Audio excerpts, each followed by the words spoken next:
دوستای عزیز و مهربونم، سحر هستم، راوی کانال داستان‌های عاشقانه با سحر. ممنون میشم با سابسکرایب کردن و به اشتراک گذاشتن ویدیوها به ما انرژی بدید. نه، خدایی گرفتیم اون پسر حاجی. با اضطراب لبمو به دندون گرفتم و نگاهم از روی صورت کلافه گلی سر دادم سمت مصطفی که عصبی دستی به تحریشش کشید و دستشو گذاشت روی صندلی کنارش و برگشت سمت گلی. خانم، من از کجا بدونم خانواده شما اهل کدوم استانن؟ اینم که گفتم اونجا رو انتخاب کردم فقط و فقط واسه خاطر این بود که جا و مکان داریم و راحت تریم. آخه شما که خوب میدونی گذشته من توش چه خبرا بوده.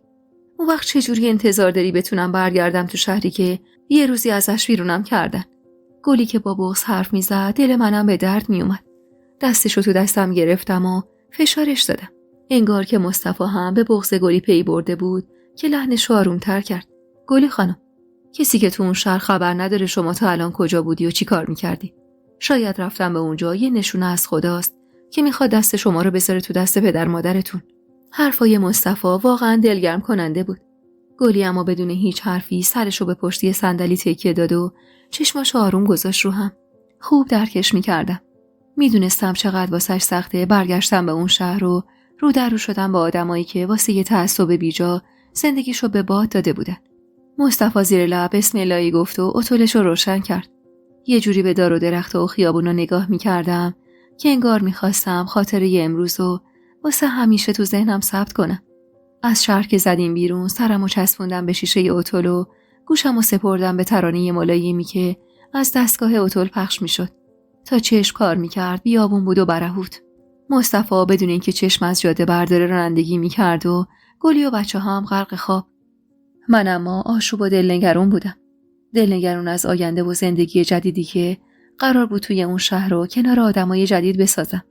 نمیدونم چرا حس میکردم بدبختیام تمومی نداره و تو اون شهرم قراره ماجراهای جدیدی واسم اتفاق بیفته. اونقدر با آینده نامعلوم و اتفاقای سر راهمون فکر کردم که چشمام گرم شد.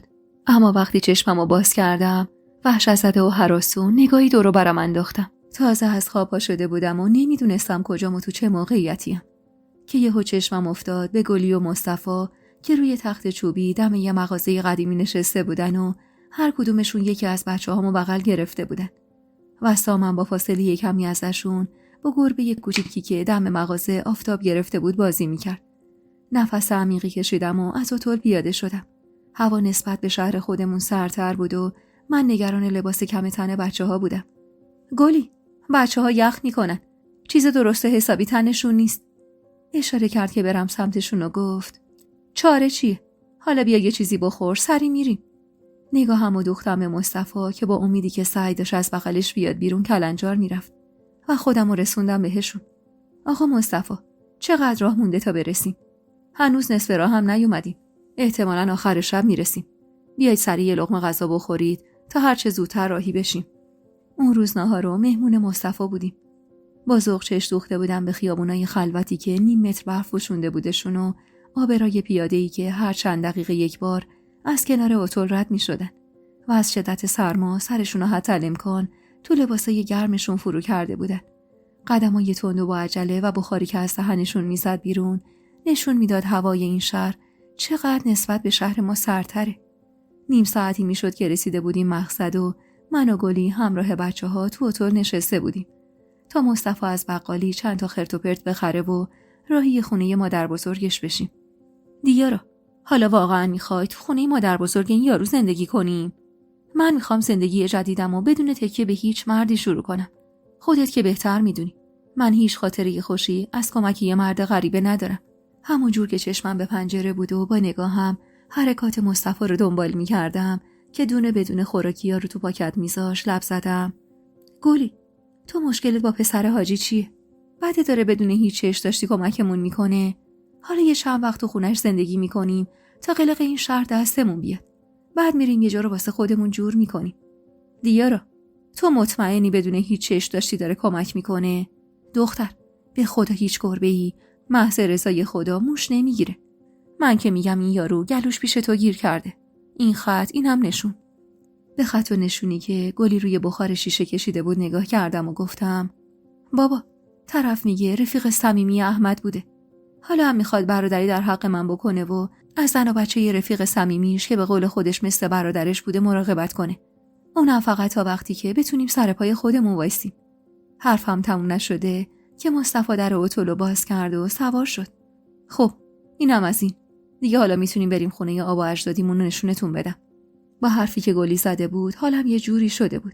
آخه من هیچ حرکت مشکوکی از مصطفی ندیده بودم و از نظرم تمام این بدبینی گلی به خاطر گذشته سختی بود که داشت.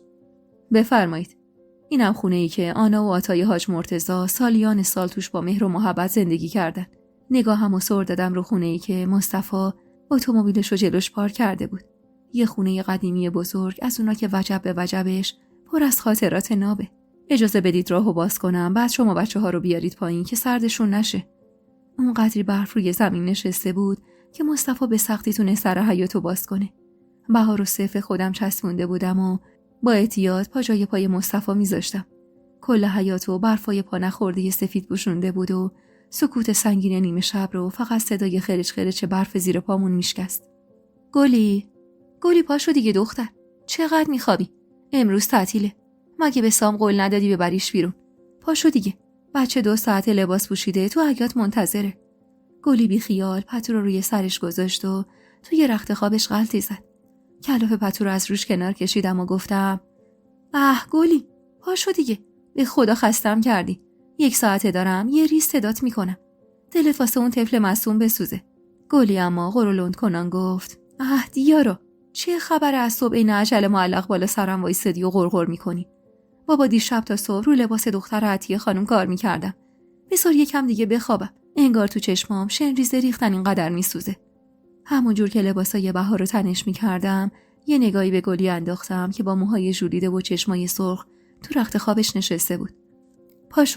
پاشو بریم بیرون یه تابی بخوریم ببینیم بچه چقدر ذوق داره. اینو گفتم و از پنجره به سام اشاره کردم. گلی زیر لب فوش آبداری نثارم کرد و از رخت خوابش دل کند. صدای توپ پلاستیکی سام که به دیوار حیاط میخورد باعث شد امید ذوق زده خودشو برسونه پشت در ایوون. 6 ماه از اون شبی که همراه مرتضی پسر حاجی اومده بودیم توی این خونه میگذشت. چند روزی طول کشید تا تونستیم تو خونه مستقر بشیم و مصطفی واسه من تو کارگاه قالیبافی که از آشناهاش کار جور کنه. بعد از رفتن مصطفی هرچی پول داشتیم گذاشتیم رو هم و واسه گلی یه چرخ خیاطی درست درمون گرفتیم. اوایلش خیلی سخت بود. با مردم شهر غریبه بودیم و کسی تو محل بهمون اعتماد نمی‌کرد و حاضر نمی‌شد پارچه‌ش رو بدون هیچ پیشینه‌ای دست گلی بده. اما گلی کارشو خوب بلد بود. واسه جلب اعتماد با کمترین دستمزد ممکن کارهای خیاطی همسایه‌ها رو انجام میداد تا جایی که الان بعد از 6 ماه کارش جا افتاده بود و وقت سرخاروندن نداشت. توی این 6 ماهی که توی این خونه مستقر شدیم مصطفی دیگه حتی یه بارم نیومد سراغمون. گلی اما اون روزا اونقدر زیر گوشم چرت و پرت خونده بود که یه جورایی خودم هم باورم شده بود گلوی پسر حاجی پیش من گیر کرده. اما وقتی رفت و خبری ازش نشد فهمیدم حدس من درست‌تر بوده تا گلی. اوایل البته 20 روزی یه بار یه تلفن ساده می‌کرد و یه سراغی ازمون می‌گرفت. اما رفته وقتی مطمئن شد که قلق زندگی تو اون شهر اومده دستمون بی خیالمون شد و رفت یه کارش. به قول معروف گفتنی رفت حاجی مکه. پاشو دیگه. نشستی به چی فکر می‌کنی دختر؟ منو زابرا کردی حالا خودت نشستی اینجا به فکر کردن یا خودش میاد یا خبر مرگش.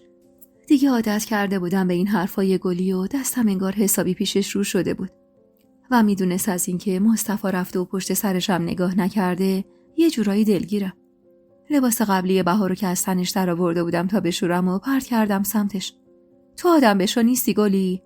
خنده شیطانی کرد و ابروهاشو بالا پایین داد. خوب یا خودش میاد یا نامش. خوب شد.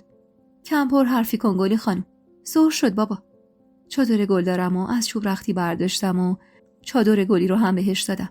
از وقتی ساکن اینجا شده بودیم گلی تصمیم گرفته بود چادر سر کنه و راه و روش زندگیشو به کل عوض کنه. میگفت میخوام از اون کسی که قبلا بودم حسابی فاصله بگیرم. هیچ وقت یادم نمیره وقتی 2 قرون دستمزدشو از دوختن یه پیژامه بچگونه واسه پسر همسایه گرفت چه ذوقی کرد و بوسیدشو لای قرآن گذاشتش. خرداد ماه بود و هوا حرف نداشت. همه جا سرسبز بود و پر از دار و درخت. بچه‌هام اولین قدماشونو توی این شهر برداشتن و من آرامش زندگیمو مدیون مصطفی بودم. هی دختر، به چی فکر میکنی؟ فکر نکن حواسم بهت نیستا. خیلی گیج میزنی جدیدن. با خنده نگاش کردم. صدای جیغ و داد بچه‌ها توی پارک پیچیده بود و حال خوبم و چند برابر میکرد. میدونی چیه گلی؟ داشتم به این فکر میکردم که چقدر آرامش الانمون و مدیون مصطفاییم. جدی میگی؟ من خیال میکردم داری به اسماعیل آقا فکر میکنی. اصلا باورم نمیشه به مصطفی فکر میکردی. حرفای تمسخرآمیزش باعث شد هرچی ضربه‌ای به پهلوش بزنم که خنده‌ای از ته دلی کرد و اونقدر خندید که به سرفه افتاد. عصبی چند تا ضربه محکم زدم پشت کمرش که گفت باشه غلط کردم به خدا. نمیخواد به خودت توهین کنی. پاشو جمع کنیم بریم که هوا دیگه داره تاریک میشه. بساط ناهار رو چپوندم تو سبد و زیراندازو جمع کردم. گلی داشت تلاش میکرد بچه‌ها رو قانع کنه که از تاب و سرسره ها دل بکنن. منم با صدای بلند داد زدم هر کی زودتر برسه به اون درخته واسش بادبادک میخرم. همین حرفم بس بود واسه تحریک کردن بچه‌ها و راضی کردنشون به دل کندن از پارک. سام در حالی که یه بادبادک تو دستش بود پیش پامون لیلی میکرد و من و گلی دست بهار و امید توی دستمون گرفته بودیم و راه میرفتیم. گلی یه بند از دختر همسایه و ادا اطوارش واسه دوخت لباس میگفت. اما من همه حواسم پی سام بود. سر کوچه که رسیدم هول زده پریدم وسط حرفش. گلی اونجا رو ببین. اونا کیان دم خونه؟ گلی ناراحت رو ازم برگردون.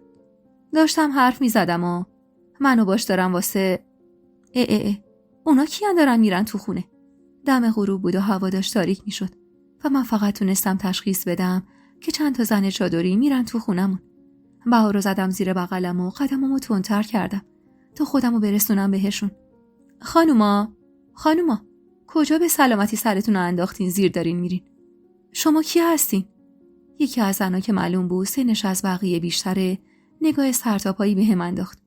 والا داریم میریم تو خونه خودمون. باید به شما جواب پس بدیم. با تعجب به 3 تا زن جوونی که پشت سرش وسط حیاط ایستاده بودن نگاه میکردم که صدای گلی از پشت سرم بلند شد. ببخشید حاج خانم، اما اینجا خونه ماست. شک دارید این هم کلیدش؟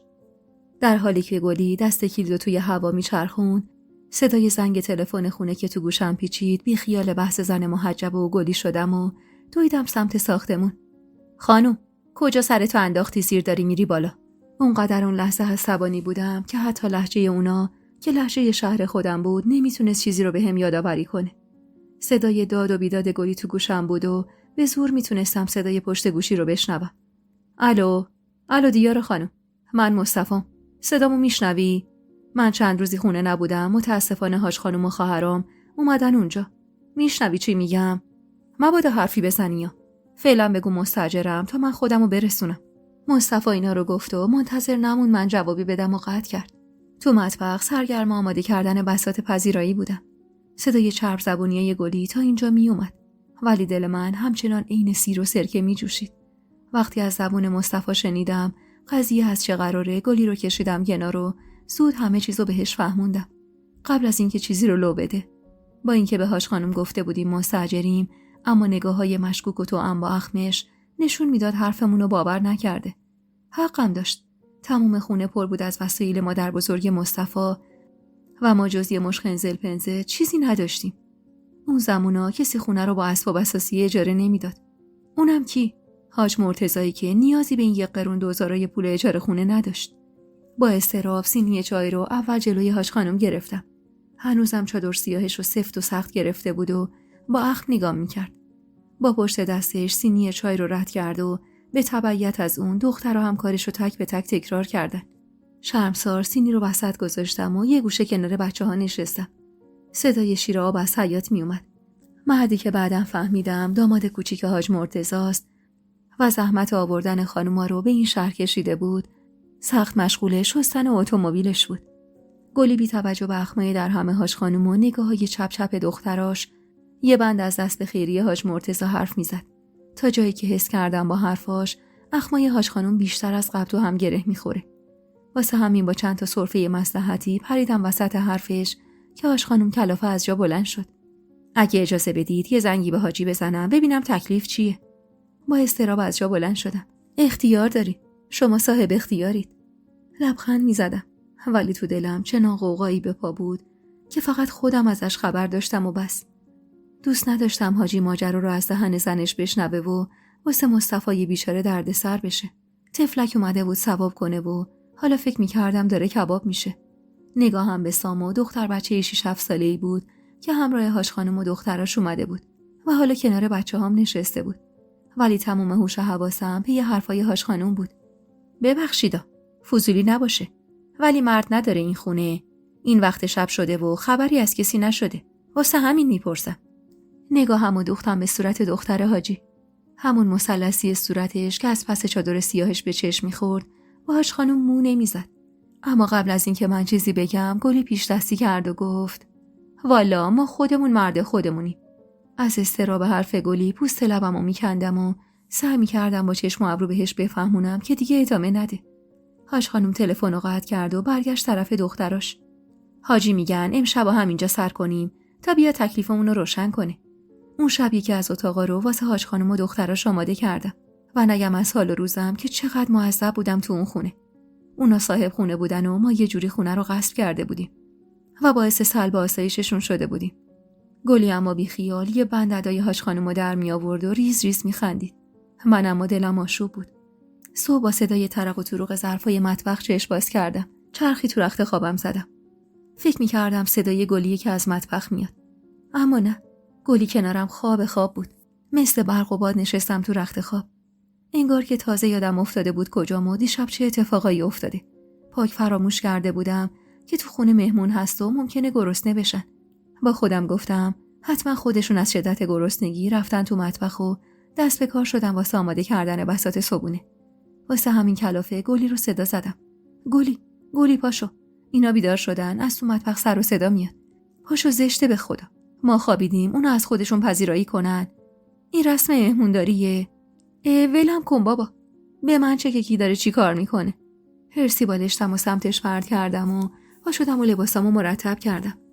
و چادرمو سر کردم و سفت تو صورتم گرفتم. گلی همونطور با چشمای بسته گفت بگیر بخواب دختر. زیادی بهشون بها بدی رو سرمون آوار میشن و از من گفتن. گلی میشنون زشته. بابا انگار یادت رفته. اینجا خونه اوناست، ما آوار شدیم. گلی دستشو تو هوا تکون داد که یعنی برو بابا. نفس عمیقی کشیدم و سعی کردم لبخندی رو لبم بنشونم و از اتاق زدم بیرون. 4 تایی با همون چادرای سیاهشون تو مطبخ میچرخیدن. بی‌حوصله رفتم مستراح و تا تونستم اونجا وقت تلف کردم. حاج خانم و دختراش یه نگاهی به ما داشتن که عذابم میداد. یه نگاه از بالا به پایین. مشت آب سردی به صورتم پاشیدم. آخه دیشب اونقدر بد خوابیده بودم که سرم داشت از درد منفجر میشد. صدای زنگ در حیاط که بلند شد، دلم یهو هوری ریخت پایین. صورتمو خوش نکرده پریدم بیرون. داماد حاج خانم همون جور که داشت به بدنش کش و قوسی میداد رفت سمت در. زیر لب چند تا صلوات فرستادم تا همه چی به خیر و خوشی بگذره. حتما حاجی اومده. برگشتم پشت سرم و نگاه کردم. حاج خانم هن و هن کنا منو کنار زد و دوی سمت حیاط و من موندم و سلامی که توی دهنم ماسید. پشت پنجره وایستاده بودم و به خوش و بش حاج خانم و حاج مرتضی نگاه میکردم. اما جرئت نداشتم پامو بذارم تو حیاط و خودی نشون بدم. اومدن. از ترسینی گفتم و دستمو روی قلبم گذاشتم. گلی کنارم وایساد. او چیه حالا؟ انگار جن دیدی. برو اونور بذار ببینم چه خبره. به به، حاج آقا تشریف فرما شدن. دیارا خانم، چشمت روشن. آقا مصطفاتم که اومده. کلاف نیشگونی از بازوش گرفتم و گفتم بس کن دیگه. بعدش هم این چه ریختیه که اومدی؟ برو چادر سر کن بیا. الان میان تو. زود باش. گلی با لودگی و مسخره بازی برگشت توی اتاق. وقتی دیدم همگی دارم میان سمت ساختمون، دست باشه چادرم و جلوتر کشیدم و رفتم دم در استقبالشون. سلام حاجی، رسیدم بخیر. اما اونقدر از روی حاجی خجالت میکشیدم که دلم میخواست زمین دهم واکنه و برم توش. اما برخلاف تصورم حاجی با همون لبخند مهربونش نگام کرد. سلام به روی ماهت بابام جان. خوبی؟ زندگی وفق مراده؟ روم سیا بابا. این شازده ما به من نگفته بود که هنوز اینجا مستقرید. وگرنه نمیذاشتم اهل منزل بیان. خجالت زده سرمو انداختم پایین. اختیار دارید حاجی. خونه خودشونه. ببخشید که ما هنوز اینجاییم. حاج خانم جلوتر از بقیه راه افتاد سمت ساختمون و بقیه هم پشت سرش. اونقدر حس بدی داشتم که دیگه دلم نمیخواست برگردم توی اون خونه. و با خودم میگفتم باید هرچه زودتر هر جور که میشد یه جایی رو جفت و جور میکردیم، چون من از حس سربار بودن متنفر بودم. دیارا خانم، شو که برگشتم سمت صدا. مصطفی با یه قیافه در هم روبرو ایستاده بود. ببخشی تو رو خدا، اصلا دوست نداشتم اینجوری بشه. به خدا نمیدونم چرا یهو بی هوا اومدن اینجا. من رفته بودم سفر، وگرنه حتما یه کاری میکردم. بغض توی گلومو کنار زدم و با صدای گرفته گفتم شما که تقصیری ندارید. من باید همون شب اول به حرف گلی گوش میدادم و از این خونه میرفتیم. البته همین کارم میخواستیم بکنیم، ولی خب جور نشد دیگه. اما الان خیلی شرمنده شدم. خیلی زشت شد پیش حاجی. میدونم از دستم ناراحتی، شرمندم به خدا، ولی قصه حاج بابا رو نخور. اون از اول از همه چیز خبر داشت. اصلا خودش بود که پیشنهاد داد بیارمتون تو این شهر، تو همین خونه. اونقدر شوکه شده بودم که زبونم بند اومده بود. حتم دارم حاج خانم و خواهرها رفتار خوبی نداشتن که اینقدر به هم ریختید. دلم نمیخواست بغض توی گلوم پیش چشم مصطفی سر باز کنه. همینم مونده بود واسه پسر مردم درد و دل کنم و بگم چقدر نگاه‌های خانواده‌اش دیشب تا حالا خوردم کرده. واسه همین نفس عمیقی کشیدم و گفتم نه، اصلا اینطوری نیست. خودم کمک میکنم یه جای خوب پیدا کنید. نیازی به کمک شما نیست. تا همینجاشم خیلی زحمت دادیم. بیشتر از اینش دیگه خدای نکرده حرف و حدیثی پیش میاره. مصطفی تا خواست حرفی بزنه صدای حاج خانم مانع شد. کجا موندی مادر؟ بیا یه چیزی بخور. حاج بابات میگه لب به چیزی نزدی دیشب تا حالا. نگاهمو ازش گرفتم و لب حوض نشستم. بغض سنگینی که دیشب تا حالا چنگ انداخته بود به گلوم با رفتن مصطفی شکست و ریخ روی گونه‌هام. اونقدر اشک ریختم تا بالاخره دلم سبک شد. باید با گلی هماهنگ می‌کردم و وقت برگشتن از کارگاه میرفتم پی خونه. دیارا، بیا دیگه. نشستی اونجا چرا؟ مگه نمیخوای بری کارگاه؟ گلی سرش از لای پنجره کرده بود بیرون و داد میزد. چقدر غبطه میخوردم به این روحیه و اعتماد به نفسش. انگار نه انگار که هیچ اتفاقی افتاده. همه دور تا دور سفره‌ای که دخترای حاج خانم به کمک گلی پهن کرده بودن نشسته بودیم. به زور یه لقمه نون پنیر دادم پایین که حاجی استکان چای شیرینش رو یه نفس سر کشید. بابام جان، هنوزم تو کارگاه آقا ابراهیمی کار میکنی؟ خجالت زده سرمو بلند کردم و نگاش کردم. بله حاجی، الانم باید با اجازهتون برم. پاشو بابام جان، پاشو، منم میخوام باهات بیام یه دیدار تازه کنم با رفیق قدیمی.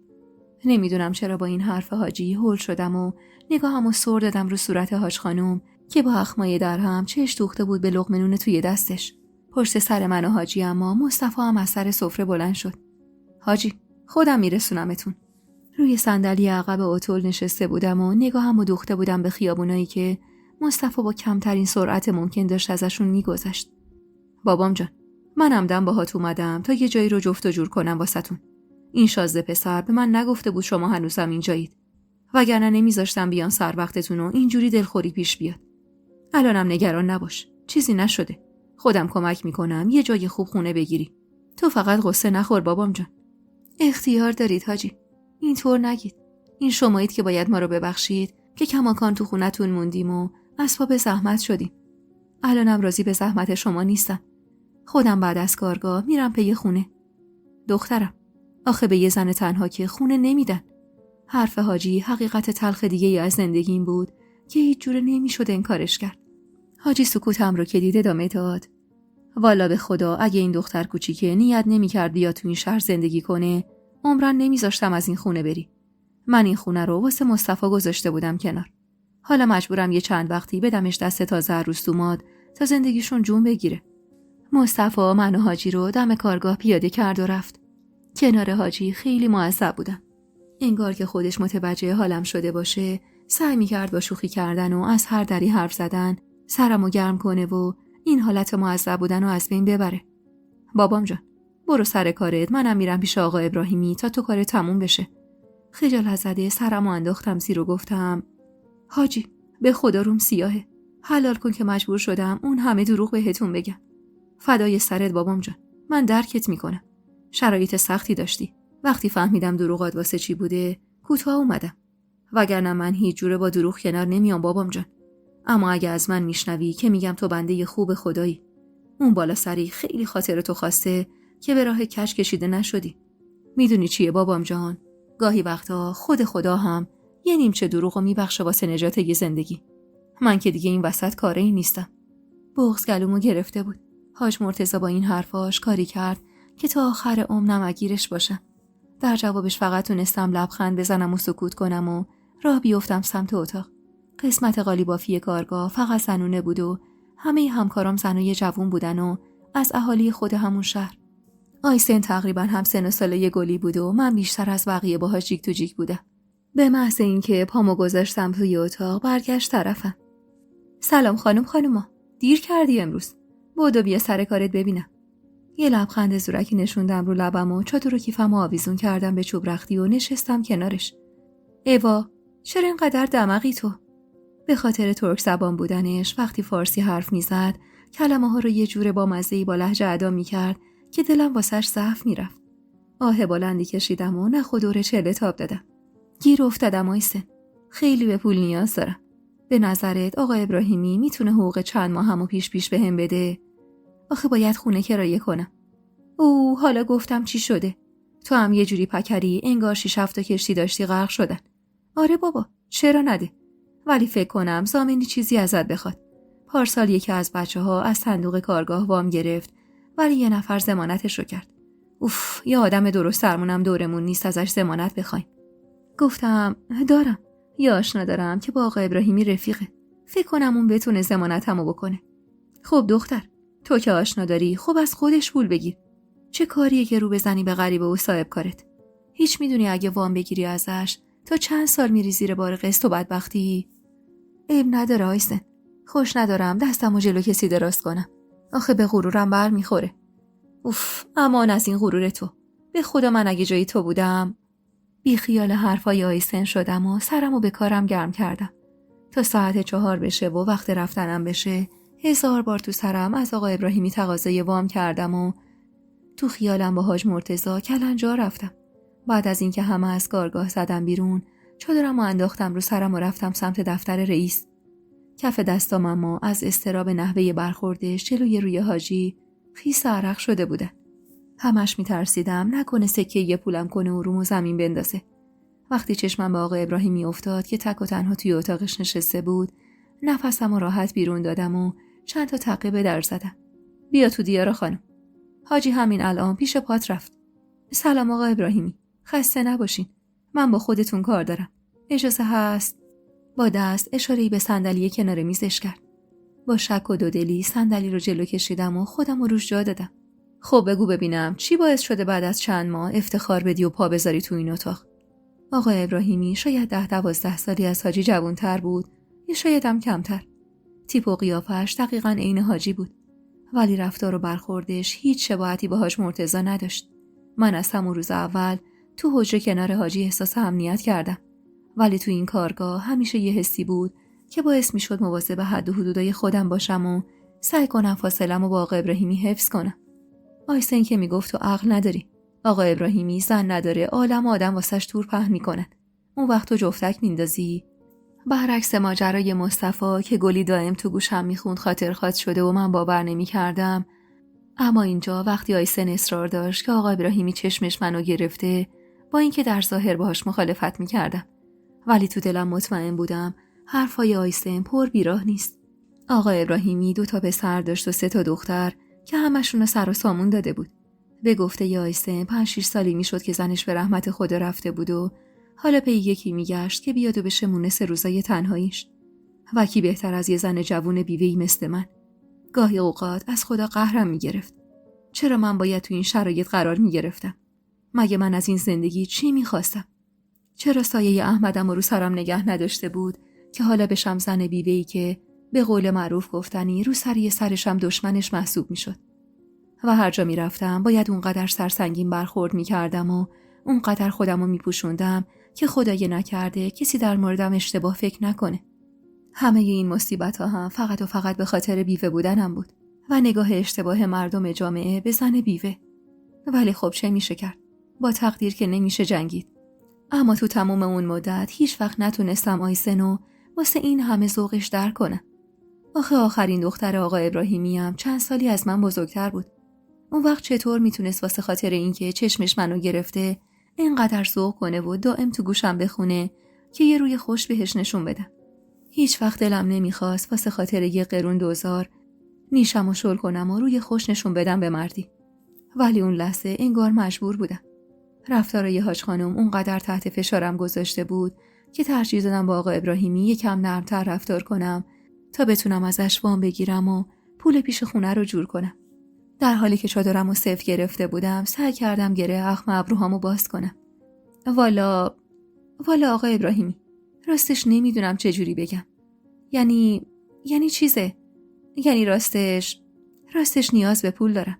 خونه‌ای که تا الان توش زندگی می‌کردم و باید تحویل بدم. دستمم خالیه. با یه نگاه تیز و دقیق زور زده بود تو چشمام. چقدری می‌خوای؟ آب دهنمو با ترس خورد دادم و لبه چادرمو تو چنگم گرفتم. نمیدونم. اون قدری که بشه باهاش یه خونه کوچیک کرایه کرد. تا حالا نرفتم سراغش و خبر از قیمتا ندارم. آقا ابراهیمی بدون هیچ حرفی خم شد و در کمدو باز کرد و یه کیف بزرگ چرمی کشید بیرون و گذاشتش روی میز. جای اینکه خوشحال بشم اما یه حس خیلی بدی افتاد به جونم. یه جوری بودم که اصلا دلم نمیخواست بدون ضامن و دست نوشته پول بهم بده. معصب چش دوخته بودم بهش که انگشت شستشو با زبونش خیس کرد و دونه بدونه اسکناسا رو شمرد. بفرما. اینم 300 تومن. 300 تومن میشد حقوق 8-9 ماه من. خجالت زده خم شدم و دسته اسکناسا رو از دستش گرفتم. دستتون درد نکنه. با حاجی حرف میزنم تا بیا ضمانتمو بکنه ماهیانه از حقوقم کم کنید. دیار خانم، شما نیازی به ضمانت و دست نوشته نداری. من خودتو قبول دارم. اگه کارم گیر نبود دسته اسکناسا رو پرت میکردم تو صورتش و میرفتم.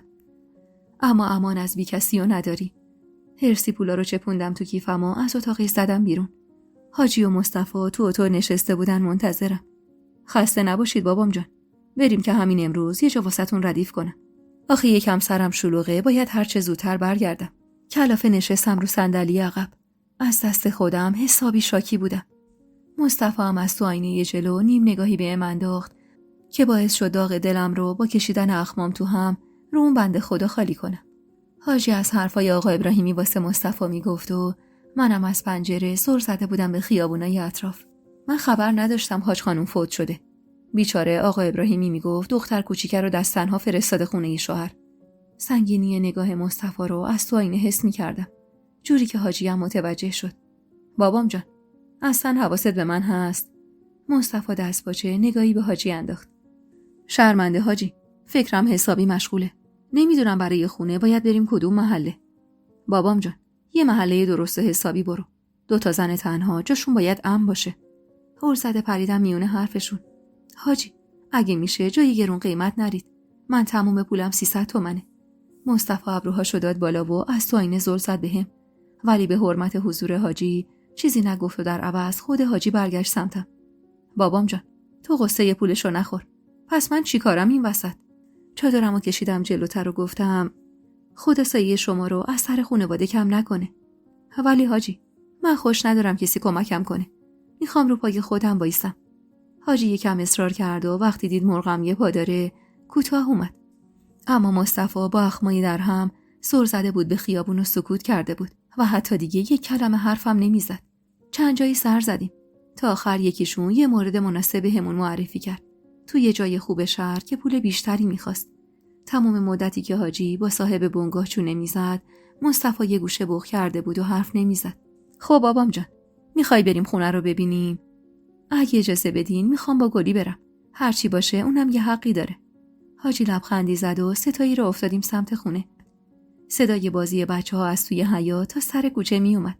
ناخودآگاه یه لبخند نشست رو لبام. بابام جان، برو گلی خانومو خبرش کن یه بار همین امشب کاراشو بکنیم. ما دیگه احتمالاً فردا راهی میشیم. حاج خانم میمونه و دخترها واسه آماده کردن خونه. زیر لبی چشمی گفتم و از اتاق پیاده شدم. گلی چادر رنگی به سر وسط حیاط ایستاده بود و شیلنگ آبو گرفته بود دستش. هر کی تو بندازه تو باغچه خیسش میکنه. گفته باشم. نگاش که به من افتاد شیلنگ آبو انداخت زمین و دستای خیسشو با چادرش خوش کرد. چقدر دیر اومدی تو آخه؟ نمیگی این قوم و ظالمین منو میخورن؟ خندیدم و گفتم آخه کی جرأت داره تو رو بخوره؟ برو رختاتو عوض کن، یه خونه پیدا کردیم بریم با هم ببینیمش. وا، حالا چه عجله‌ایه؟ بودیم دوره هم. کفری از این همه صبر و حوصله‌اش هلش دادم سمت خونه. برو دیگه، حاجی دم در منتظره. همونجور که میرفت تو ایوون برگشت طرفم. پس بچه‌ها چی؟ میبریمشون. خسته نشستم لب باغچه و شیلنگ آبو برداشتم و نزدیک لبم گرفتم و چند قلاب آب خوردم. هنوزم از نگاه و رفتار آقا ابراهیمی عصبی بودم. باید هر جور که شده بود به حاجی میگفتم که پولو از اون قرض کردم تا یه دست نوشته چیزی به عنوان ضمانت بهش بده. آهای، حواست کجاست دختر؟ لااقل دست و روی بچه‌ها رو میشستی تا من بیام. شیلنگ آبو نگه داشتم تا گلی دست و روی بچه‌ها رو آب بزنه. مامان، کجا میریم؟ توپو بنداز زمین مامان جان. میخوایم با اتول بریم آلاسکا بخوریم. سامی ذوق زده چند باری بالا و پایین پرید و از ذوقش بهار و امید خندیدن. وقتی 5 تایی روی صندلی عقب نشستیم، هوا تاریک شده بود و چراغای مغازه‌ها روشن شده بودن. سام ذوق زده چسبیده بود به پنجره و بیرون رو نگاه میکرد. بهار توی بغلم خوابیده بود و من با اینکه چشمم از خستگی سنگینی میکرد، سعی داشتم راه خونه رو حفظ کنم. خونه مادر حاجی یکی از محله‌های گرون قیمت شهر بود و با جایی که ما قرار بود توش زندگی کنیم فاصله زیادی داشت. ماشین که از حرکت ایستاد کنجکاو نگاهی به دور و بر انداختم. یکی از محله‌های متوسط شهر بودیم و همین که سر هر کوچه چند تا پسر موتور سوار دوره وای نستاده بودن، یعنی محله امنی بود. در حالی که بهار رو تو بغلم گرفته بودم، پشت سر حاجی وارد خونه شدم. یه حیاط کوچیکی که یه طرفش رو یه درخت پرتقال پوشونده بود. سام دوید وسط حیاط و داد زد: آخ جون، گربه! نگاهمو دوختم به گربه سیاه و سفیدی که گوشه ی حیاط از ترس ما داشت فرار میکرد. سام مامان، اذیتش نکن. بذار باهات دوست شه، قراره بیایم اینجا زندگی کنیم ما. بی خیال حرفای گلی شدم و کل خونه رو از نظر گذروندم. 1/4 خونه مادر حاجی هم نمیشد، ولی همینم از سرمون زیاد بود. چطوره بابام جان؟ پسندیدی؟ نگاهی به گلی انداختم که بی خیال شونه‌ای بالا انداخت. آره حاجی، خوبه. هم محلش امنه، هم خونش مناسبه. ولی یکم قیمتش بالاست. میدونید که من 300 تومن بیشتر ندارم. 300 تومنو از کجا آوردی؟ تو که هرچی داشتی دادی جای چرخ خیاطی من.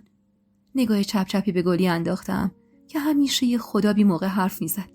هان، چیه؟ چرا چپ چپ نگاه میکنی؟ دروغ میگم؟ با حرفای نابجای گلی حاجی و مصطفی زور زدم بهم. دست باشه نگاهی به دور و برم انداختم. از صاحب کارم وام گرفتم. حاجی که خیالش تخت شده بود برگشت طرف خونه و راه افتاد سمت اتاقش. خب خدا رو شکر. اگه پسند کردین نگران پولش نباشین.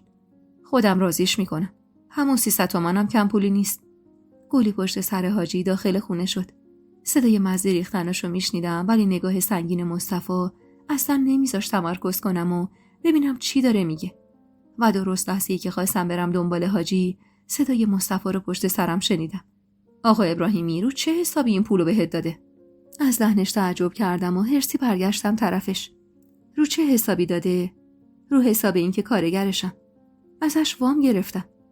با یه حالت لجدراری دستاشو بغل کرد و سرشو متاسف تکون داد. آهان، چون کارگرشی همینجوری بدون ضامن بهت 300 تومن پول قرض داد. اون یارو مجانی جواب سلام کسی رو نمیده. اون وقت تو میگی چون کارگرشم؟ دستپاچه از حرفای تیکه دار و لحن عصبیش لبامو با زبونم تر کردم. نمیدونم دیگه. خودمم خواستم به حاجی بگم بیا ضمانتمو بکنه و یه دست نوشته بذاره واسش. همینجوری رو هوا که نمیشه. لحن مظلوم و ناچارمو که دید بی خیال ادامه بحث شد و کوتاه اومد. توی راه برگشت مصطفی به دستور حاجی واسه بچه‌ها آلاسکا گرفت. نگاهم به دستای بهار بود که با بستنی آب شده حسابی نوش شده بود و سعی میکرد با زبونش تمیزشون کنه. بابام جان، اگه خونه رو پسند کردین تا من و مصطفی فردا صبح بریم سراغ کاراش. نگاهمو از دستای بهار گرفتم و دوختم به حاجی. بله حاجی، از سرمونم زیاده. فقط اجازه بدین اینا رو بدم بهتون. از توی کیفم بسته پول آقا ابراهیمی رو در آوردم و سمت حاجی گرفتم. این همه یه دار و ندار ماست. با آقا مصطفی هم گفتم. دست و بالم خالی بود، با آقا ابراهیمی رو انداختم. اگه میشه شما باهاش حرف بزنید تا ماهیانه از حقوقم کم کنه. حاجی مهربون لبخندی زد و پول از دستم گرفت. ولی قیافه درهم مصطفی اون لحظه حسابی دیدن داشت. دروغ نگم شاید یه جورایی هم دلم داشت از هرس خوردنش خنک میشد. کلیدو که توی در ورودی چرخوندم با دیدن وسایل خونه وسط حیاط یهو دهنم باز موند. گلی پشت سرم یه بند پر حرفی میکرد و حاجی تمام حواسش به حرفای گلی بود. اما مصطفی با دیدن قیافه درهمم جلو اومد و سرک کشید داخل حیاط. اینجا چه خبره؟ اینا رو چرا ریختید اینجا؟ با صدای مصطفی گلی دست از پرحرفی کردن برداشت. حاج خانم که وسط حیاط ایستاده بود اومد طرفمون. حاجی برگشتی؟ چقدر دیر اومدی آخه قربون قدت. حاجی اخماشو کشید تو هم. حاج خانم این چه بازار شامیه که درست کردی؟ آخه چرا اسباب خونه رو ریختی وسط حیاط؟ حاج خانم چشماشو چرخوند و بدنشو تکون داد. اوا حاجی نکنه انتظار داشتی تازه عروس اومد با کهنه بساط مرده ها زندگیشونو شروع کنن. مادر من آخه یکم صبر می‌کردی میذاشتی این بنده های خدا جا به جا بشن بعدن. حالا وسط این ولوله و شلوغی چجوری اسباب ببرن؟ اصلا این همه وسیله رو میخوای چیکار کنی؟ مادر مگه چقدر اسباب اساسیه دارن آخه؟ چیزی که من دیدم فقط 2 ساک لباسه. اینا رو هم میدیم به هر کی نیاز داره. حاج آقا درمونده و کلافه نگاهی به وسایل قدیمی مادرش کف حیاط انداخت. آخه زن اینا همش یادگار مادرمه. میذاشتی بمونن تو همین خونه. این 2 جوون که قرار نبود تا آخر عمر تو همین خونه بمونن. بالاخره که خودشون خونه دار میشن و از اینجا میرن. حاج خانم بی توجه به حرفای حاجی دونه دونه وسایل رو از دست دخترا میگرفت و کف حیاط میچید. حاجی جون تو رو خدا تو کارم نیار. دلچرکی میشم. بسم الله گفتم شروع کردم دیگه. هر کدوم که خیال میکنی یادگاری بردار، ما بقیشو میبخشیم به در و همسایه. حاجی یه جوری غم زده خم شد و شمع دنیای قدیمی رو تو دستش گرفت که قلبم تیر کشید واسش. این کار حاج خانم نه از سر عجله و سرشلوغی بود، نه از سر بلا تکلیفی و بی‌حوصلگی. وقتی اینجوری بدون هیچ برنامه قبلی و حرفی اساسیه رو بدون کارتون و بسته‌بندی ریخته بود کف حیاط، یعنی زودتر بار و بندیلتون رو جمع کنید و برید. خسته و کوفته از میون وسایل قدم برداشتم سمت اتاقم و گلی با اخمای درهم اومد دنبالم. به محض اینکه درو بستم شروع کرد غر زدن. زنی که میمردی 4 روز صبر می‌کردی؟ گلی یواشتر، میشنون زشته. طلب که نداریم ازشون. خونه زندگیشونه، حق دارن. ما باید زودتر از اینا میرفتیم. بله دیار خانم. اگه همون شب اول با دیدن دلبری کردن یه پسر حاجی دست و پات شل نمیشد و وا نمیدادی یا قبول نمیکردی یه خونه بگیریم و بریم، الان ننش جرئت نمیکرد اینجوری برین. با تقیه که به در خورد گلی ادامه حرفش رو بیخیال شد. حاج خانم با اخمای درهم توی چارچوب در وایساده بود. شرمنده خانوما، ولی اگه میشه جمع و جور کنید فردا میخوایم خونه رو بشوریم که ایشالله بی حرف پیش شروع کنیم به چیدن جهیزیه دخترم. از اضطراب اینکه نکنه حاج خانم حرفای گلی رو شنیده باشه، عرقش سرد نشست روی تیره کمرم. زیر لب چشمی گفتم و حاج خانم همونجور که پشت چشمی واسمون نازک میکرد از اتاق بیرون رفت. به محض اینکه درو بست با کیف توی دستم ضربه محکمی تو سر گلی کوبیدم. آخ چرا همچین میکنی تو؟ دردم گرفت خب. عصبی از لای دندونام خوریدم.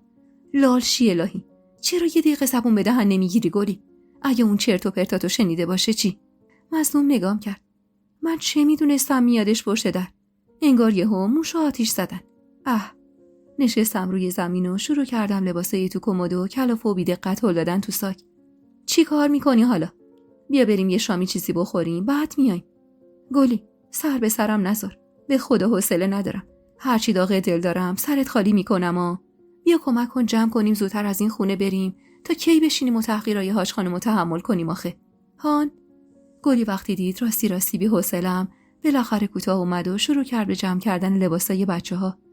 اون شب اونقدر دلم پر بود که دیگه از اتاق بیرون نرفتم، حتی واسه خوردن شام. دیگه نمیتونستم اون خونه و خانواده رو تحمل کنم. نگاه‌های سنگین حاج خانم و دختراش عذابم میداد. حاضر بودم هر کاری کنم تا فقط زودتر از اون خونه بریم خونه جدید خودمون. حاجی و گلی و مصطفی از صبح رفته بودن بنگاه تا اجاره‌نامه رو به اسم گلی و با سجلش بنویسن. لب ایوون نشسته بودم و به بچه‌ها که با یه ذوق وصف ناپذیری لابلای وسایل گرگم به هوا بازی می‌کردن نگاه می‌کردم. نزدیکای ظهر بود که برگشتن. گلی با یه پاکت پر از نون برنجی نزدیکم شد و با صدای بلند لب زد: بفرما خانوما، این هم شیرینی خونمون. بعد سرشو نزدیک گوشم آورد.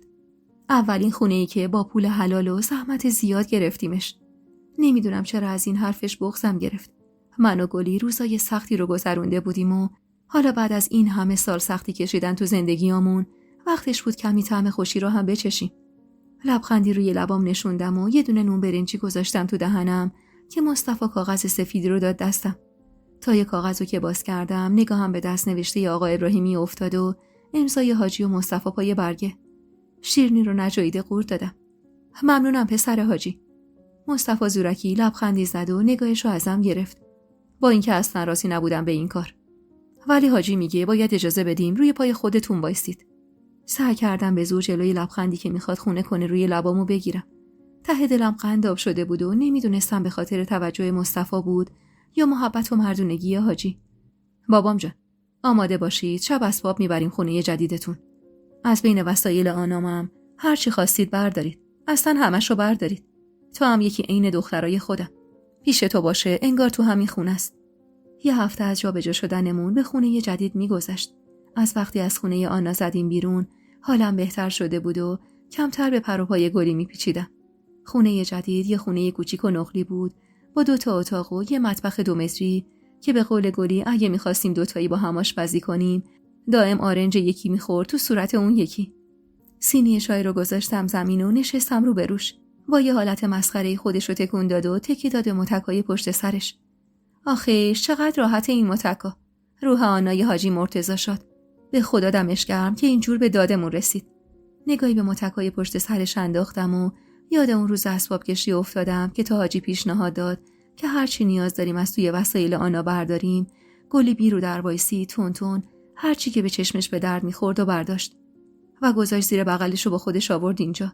با یادآوری نگاه‌های خیره حاج خانم به گلی چپ چپ نگاش کردم که گفت هان چیه؟ بد کردم. والا از خودتم باشه.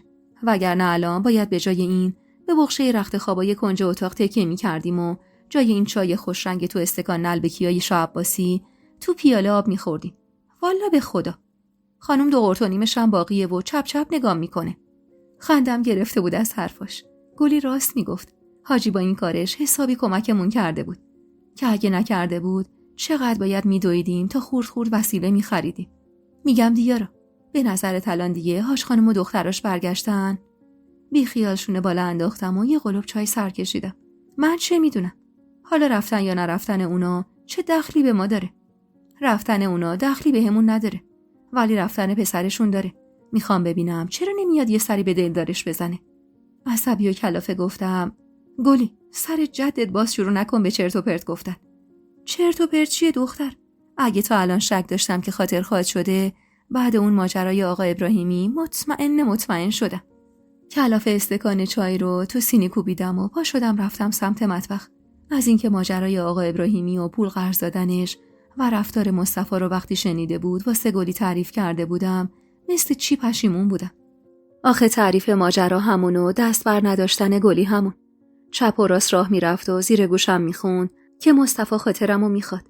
میگفت امکان نداره دلش پیش من گیر نکرده باشه، اون وقت اینطوری سرم غیرت داشته باشه. میگفت نگاهش به من از سر دلدادگیه. نه برادرانه. دروغ چرا؟ خودمم ته دلم با کارای مصطفی لرزیده بود. چون من یه زن بودم. عشقو یه بار با ذره وجودم چشیده بودم. درسته مدام تو برجک گلی میزدم که اشتباه میکنه. اما به خودم که نمیتونستم دروغ بگم. وقتی کاراشو، رفتاراشو، این مهربونی و دلسوزی و از جون مایه گذاشتناشو میذاشتم کنار هم، به چیزی جز حرفای گلی نمیرسیدم. اگه میخواستم با خودم صادق باشم، واقعا دست و دل منم لرزیده بود و همچین بیمیل نبودم به مصطفی. اصلا حال دلم یه طوری بود. درست از روزی که تو این خونه مستقر شده بودیم و مصطفی اسباب و اساسیه رو واسمون جابجا کرده بود، دیگه ندیده بودمش.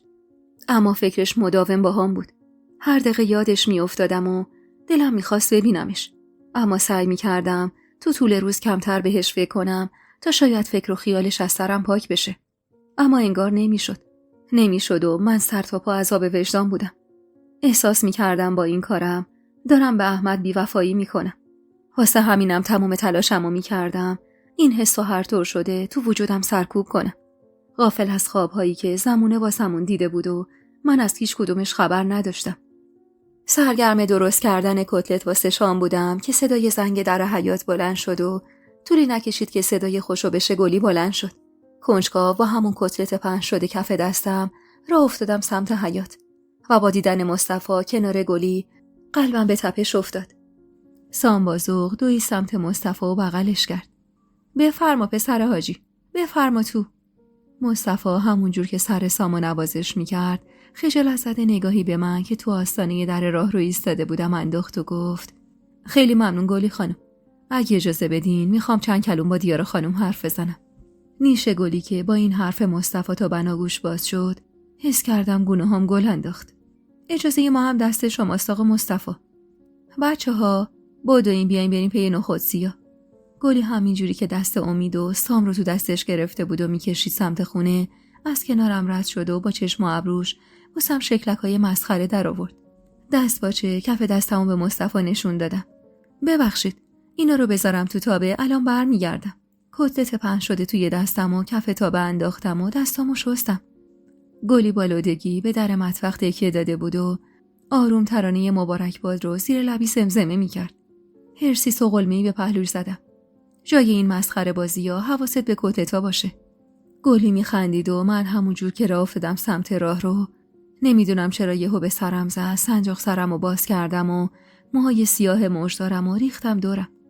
مصطفی لب باغچه نشسته بود و سرش رو تو دستاش گرفته بود. هول هولکی دستی به پیراهن بلندم کشیدم و تو دلم به خودم لعنت فرستادم که چرا موهامو باز کردم و با این کارم یه سوژه حسابی دست گلی دادم که تا چند روز دست از سرم بر نداره و مسخرم کنه. اونقدر از این حرکت مسخرم پشیمون بودم و حس عذاب وجدان داشتم که اگه مصطفی سرشو بلند نمی کرد و با هم چش تو چش نمی شدیم میخواستم برگردم تو خونه و چادر سر کنم. اما انگار حالا احوالم دست خودم نبود. نگاه خیره مصطفی رو که روی موهام دیدم دلم میخواست زمین دهم وا کنه و واسه همیشه برم توش. میشه بشینی؟ شاید حرفام انگار تمرکزشو از دست داده بود که واسه لحظاتی مکث کرد و بعد ادامه داد. شاید حرفام طولانی بشه و خسته بشی. بدون هیچ حرفی با فاصله ازش نشستم. اواخر بهار بود و هوا تو بهترین حالت ممکنش. نمیدونم عطر گلای یاسه توی باغچه بود یا عطر پیراهن مصطفی که کل حیاتو پر کرده بود. نفس عمیقی کشیدم و ریه‌هامو پر کردم از عطر خوشی که دلمو آروم میکرد. آرامشی که تهش عذاب وجدان داشت. عذاب وجدان بی‌وفایی به احمد. تو فکر و خیالم غرق بودم که گفت از خونه که راضی هستید خدا رو شکر. بله خدا رو شکر خوبه. بهتر از سربار بودنه. با حرفم چینی به ابروهاش داد. من به جای هاش خانم و خواهرام معذرت میخوام. نمیدونم چی گفتن تو اون چند روز بهتون. ولی هر کی هر چی گفته من معذرت میخوام. نمیدونم چرا وقتی باهاش هم کلام میشدم اینقدر زبونم تلخ و گزنده میشد. شاید برمیگشت به همون حس عذاب وجدانی که به خاطر احساس جدیدم نسبت بهش گریبانگیرم شده بود. مدام حس میکردم دارم نسبت به احمد بی‌وفایی میکنم و همین باعث عذاب وجدانم میشد. آخه مگه میشد کسی رو تو دلم جایگزین احمد کنم؟ نه، نباید این کارو میکردم. اصلا نباید اینطور چیزی اتفاق میافتاد. واسه همین پوزخند تلخی زدم. شما چرا؟ اصلا نیازی به معذرت خواهی نیست. اونا حق داشتن. مصطفی کلاف انگشتشو تو هم گره کرد و نگاهشو دوخت به موزاییکای کف حیاط. نمیدونم چی بگم. به خدا همش حس میکنم از من دلخورید. شایدم به خاطر اون 6 ماهی که رفتم و عصبی پریدم میونه حرفش. نه، چی مال اون 6 ماهه؟ چرا فکر میکنید باید واسه بیخبر موندن از شما من کینه‌ای به دل گرفته باشم؟ مصطفی اما برعکس من که حسابی تلخ و عصبی بودم مهربون و ملایم خندید و با همین حرکتش باعث شد من آب بشم از این برخورده بچگونم. 6 ماه پیش وقتی شما رو آوردم تبریز و برگشتم شهرمون یه خبری به گوشم رسید که ترجیح دادم رابطمو باهاتون کمتر کنم تا با از آسیاب بیفته. زور زدم تو مردمک عسلی چشماش. راستش من همون روزی که دیدمتون داشتید بساط جمع می‌کردید واسه فرار بهش شک کردم. با نگرانی و ترس گفتم به کی؟ به رفیقتون گلی خانم. رفتارش مشکوک بود و زیاد از حد دست پاچه بود. حس می‌کردم صدای مصطفی داره توی سرم تکرار میشه. لازم نیست بترسید یار خانم. همه چی امن و امانه. ولی خب لازم بود بهتون بگم. چی شده پسر حاجی؟ دارم از نگرانی میمیرم. مصطفی خم شد و فاصله‌شو با هم کمتر کرد و صداشو تا حد امکان آورد پایین. راستش روز آخر گلی خانم کاباره اسمال آتیش زده. حرف از دهنش در نیامده. حس کردم واسه لحظاتی قلبم تو سینم وایساد. باورم نمیشد. حس می‌کردم گوشام اشتباه شنیدن. مصطفی دستشو جلوی صورتم تکون داد. دیارا خانم، حواست به منه؟ میشنوی چی میگم؟ با ترس آب دهنمو قورت دادم. از کجا معلوم کار اون بوده؟ شاید اسمال میخواسته بهش تهمت بزنه. هان؟ آره، حتما واسهش پاپوش درست کرده. مثل همون زمانی که من از اونجا فرار کردم و گلی میگفت همین کارو باهام کرده. الکی نقش بازی کرده که من پولاشو برداشتم و از اونجا رفتم. دیارا خانم، لطفاً آروم باش. ما که بچه نیستیم با این حرفا خودمونو گول بزنیم. کافیه فقط یکم فکر کنی. رفتار اون روزشو یادت رفته؟ یادت نیست چقدر دلنگرون بود؟ بعدش هم ژاندارمری گفته آتش سوزی عمدی بوده و کسی که این کارو کرده 1 قرون پولم بر نداشته. ناامید سرمو تو دستم گرفتم. باورم نمیشه. چرا آخه؟ حتما الان دنبالشن. آره. مصطفی ریز خندید. ولی خودمونی ما. همچین کار بدی هم نکرد. اون مردک پول پرست حقش بود این بلا سرش بیاد. آره، دنبالشن متاسفانه. ولی بعید میدونم پیداش کنه. نفسمو با حرص زدم بیرون و نگاهمو دوختم به پنجره اتاق و یاد حرفای گلی قبل از فرار افتادم که میگفت باید با اسمان تصفیه حساب کنم. و من حالا تازه منظورشو متوجه شده بودم. دیارا خانم، اجازه هست یه چیزی بگم؟ نگران تر از قبل نگاش کردم که یهو چشماشو ازم دزدید و معذب سرشو انداخت پایین. راستش میخوام یه چیزی بگم اما میترسم بگی به تو چه مربوطه. ولی خب حرفتونو بزنید پسر حاجی. میشه به این آقا ابراهیمی رو ندین؟ بهت زده نگاش کردم. باورم نمیشد اینقدر رو بی پرده داره به هم دستور میده. واسه همین اخمامو کشیدم تو هم. واسه چی اون وقت؟ واسه چی نداره؟ یعنی میخوای بگی خودت نفهمیدی که بهت نظر داره؟ ابراهیمی جون به اسرائیل نمیده. اون وقت همینجور رو هوا اون همه پولو بهت قرض داد. دیارا خانم، تو سنت کمه، تجربت کمه، ولی من خوب هم جنسامو میشناسم. واسه یه مرد تو موقعیت اون چی بهتر از یه زن تنها، اونم بر رو. به اینجا یه حرفش که رسید یهو حرفشو خورد. دروغ چرا؟ انگار با این حرفش یه حسی که مدت‌ها تو وجودم خوابیده بود از نو بیدار شد. یه حسی که انگار به مزاقم خوش اومده بود. یه حسی شبیه به همون روزایی که در کنار احمدم بودم.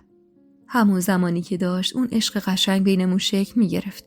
اما نه، من اجازه نداشتم این کارو کنم. اخمامو تو هم کردم و گفتم پسر حاجی، اون روزی که جیک و پوک زندگی منو میذاشتی کف دستش باید فکر اینجاشو هم میکردی. اون مرد از همه چیز زندگی من خبر داره. از کجا معلوم نخواد با چیزایی که ازم میدونه تهدیدم کنه. تا همین الانشم که تهدیدم نکرده لطف خدا بوده. مصطفی اخماشو تو هم کشید. غلط کرده بخواد همچین کاری کنه. من مجبور بودم همه چیزو بهش بگم چون نمیخواستم دوباره با دروغ شروع کنی. الانم زیاد دیر نشده. میتونم محل کارتو عوض کنم. کلافه گفتم نه ممنون. من تازه تو کارم جا افتادم. نمیخوام واسه این حرفای صد میغاز دوباره والا خون بشم. شما هم نگران من نباشید. خودم حواسم به زندگیم هست. من یه زن شوهر دارم. هر چقدرم فراری باشم مهم اینه که عرف و شرع و قانون منو شوهردار میدونه و اگه یکی نگاه چپ به هم بندازه باید به قانون جواب پس بده. کلافه چنگی به موهاش زد.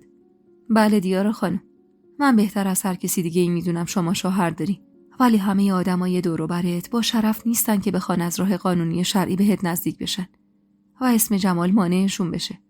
بعضیا میخوان از بیراهه. از اینکه اینجوری با هم حرف میزد لجم گرفت. عصبی پریدم میونه کلامش. پسر حاجی، هیچ کسی حق نداره چه از راه و چه از بیراهه به من نزدیک بشه. من اگه میخواستم مردی تو زندگیم باشه میموندم تو همون امارت و واسه جمال خانومی میکردم. انگار که از حرفای من حسابی به تیریج قباش برخورده باشه رو ترش کرد و از جا بلند شد. بله، حرفای شما متینه. از قدیم گفتن صلاح مملکت خیش خسروان دارن.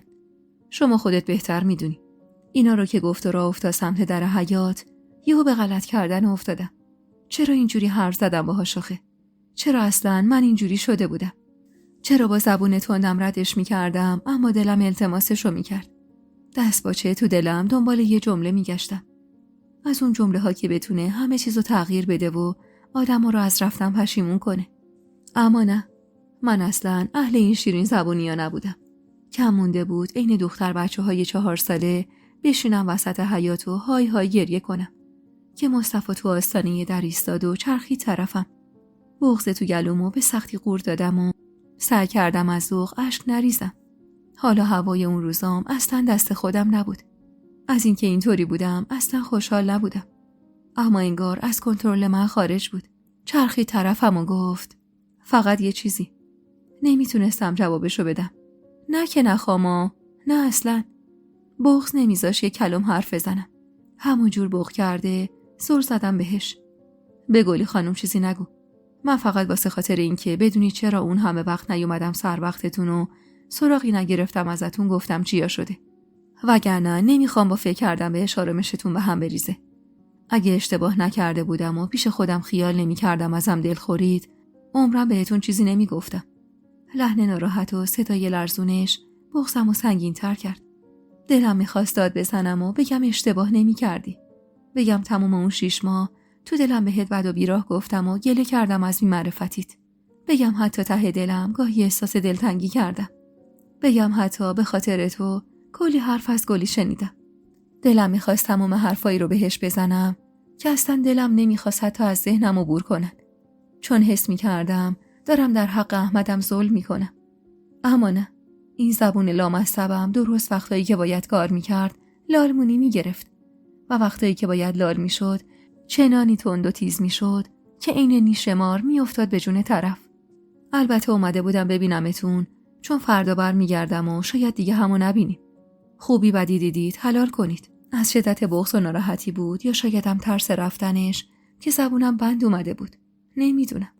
توی چشم به هم زدن در حیاط به هم کوبیده شد و وقتی به خودم اومدم که کل صورتم خیس اشک شده بود و دیگه اثری از مصطفی نبود. پروندیش دختر، تو مریضی جفتک میندازی بعد پشت سرش آبغوره میگیری؟ البته همون بهتر که بره پشت سرش هم نگاه نکنه. والا به خدا یه حوصله داره واسه خاطر این پسره با ننش در بیفته. تنت میخوره مگه؟ بیا تو که غذا یخ کرد. بی توجه به حرفای گلی نشستم روی پله های ورودی و سرمو گذاشتم رو زانوهام. چند سال بعد سنجاق سر منجوق کاری شده ای رو که امید واسه روز تولدم به کمک گلی خریده بود و لای موهای مژدار سیاهم که حالا دیگه چند تا تار سفید لابلاشون خود نمایی میکرد زدم و دستی به پیراهن نوعی که گلی واسه تولد 25 سالگیم واسم دوخته بود کشیدم و راه افتادم سمت آشپزخونه. عطر سبزی پلو با ماهی دستپخت گلی کل خونه رو برداشته بود و الحق و بالانصاف که دستپخت خیلی خوبی داشت. دیارا چقدر لفتش میدی؟ بیا دیگه بابا، الان سال تحویل میشه. اسکناسای نوعی که از دیروز واسه بچه ها آماده کرده بودم و لای قرآن گذاشتم و رفتم سمت مهمون خونه. گلی همراه بچه ها دور تا دور سفره 7 سینی که به دست 4 تاییشون چیده شده بود نشسته بودن. وای مامان، عین ماه شدی. با لبخند نگاش کردم و گفتم واسه خاطر این سنجاق سر قشنگیه که تو واسم خریدی دیگه. گلی که سرش گرم تنظیم کردن رادیو بود با این حرفم سرشو بلند کرد و خندید. اصلاً که واسه خاطر اون پیرهنی که من دوختم نیست. والا اینو تن میرزا نوروزم بکنی یه تیکه ماه میشه. سام با شنیدن حرف مامانش قشقش خندید. وای مامان، فکرشو بکن میرزا نوروز پیرهن چینچین گلدار بپوشه. با این حرفش همگی زدیم زیر خنده. بسه دیگه، الان سال تحویل میشه. بیا بشین دیگه دیارا. کنار بهار و امیدم نشستم. دستی به موهای بلند بهار کشیدم که گلی خیلی با سلیقه بافته بود و گل سر قشنگی بهش زده بود که برگشت و تو چشمام نگاه کرد. مامان، نمیخوای بخونی؟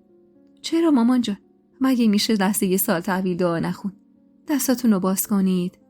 دستای هممون به سمت آسمون رفت و دعای تحویل سالو خوندم که یهو رادیو اعلام کرد آغاز سال 1351 شمسی مبارک. با صدای توپ تحویل سال بچه‌ها شروع کردن به دست زدن. با خنده دست گلی رو گرفتم. سال نو مبارک گلی خانم جون. خندید. یه خنده شیرین از ته دل.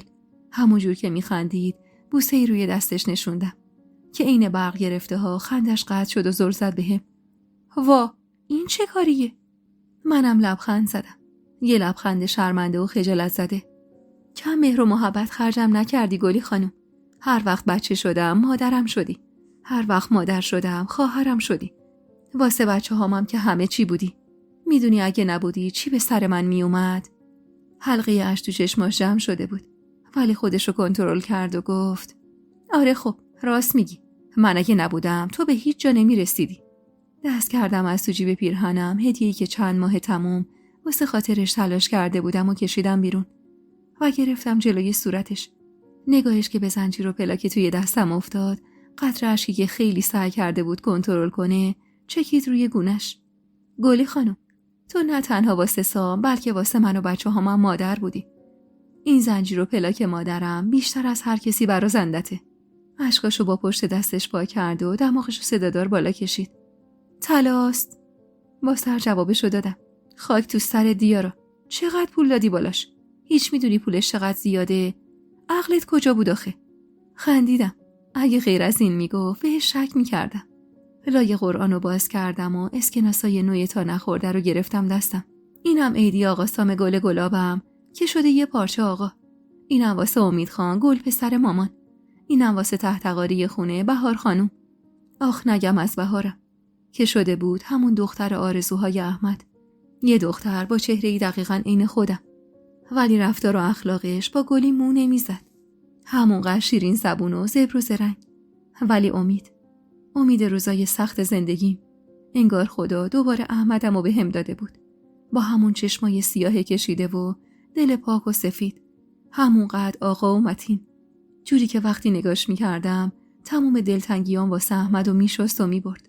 گلی یه قاشق سبزی پلو با ماهی گذاشت تو دهنش و همونجوری با دهن پر لب زد. میگم دیارا، کارگاه کی باز میشه؟ چند روز مرخصی؟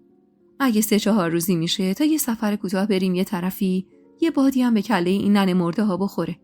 همونجور که سرم پایین بود و داشتم تیغ ماهیای بشقاب بهار رو جدا میکردم، جوابشو دادم. 5 روز تعطیله. اما کجا بریم آخه؟ همین تبریز به این قشنگی رو داریم، از همه جا بهتره. هر روز میریم یه طرفش رو میچرخیم. خوبه دیگه. اما من دلم هوای شهر خودمونو کرده. یه تای ابرومو دادم بالا و مشکوک نگاش کردم. گلی خانم، با اون گند تا فهمید میخوام چی بگم با چشم و ابرو به سام اشاره کرد. سام دیگه تو سن نوجوانی بود و سر از خیلی چیزا در می آورد و خیلی وقتا شاهد بگو مگوهاش با گلی بودم. خب باشه، حالا اونجا نه، ولی یه دوری بزنیم بیرون از این خونه تو رو خدا. من پوسیدم اینجا بابا. تو که همش کارگاهی، منم مردم تو این خونه پای این چرخ. انگشتای نوچ شدم و توی دهنم گذاشتم و نگاش کردم. باشه گلی خانم جون، هرچی شما بگی، ولی امروز و فردا رو بیخیال شو، بذاری کم استراحت کنم. بعدش در خدمتتم. به خدا این روزای آخر سالی کارگاه خیلی شلوغ بلوغ بود. خیلی اذیت شدیم. خسته نباشی دیارا خانم.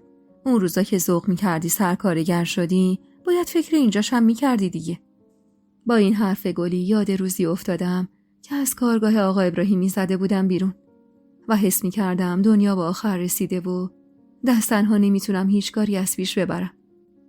اما انگار خواست خدا بود که با توبا خانم و شوهرش همسایه در بیام و میتونم تو کارگاهشون مشغول بشم.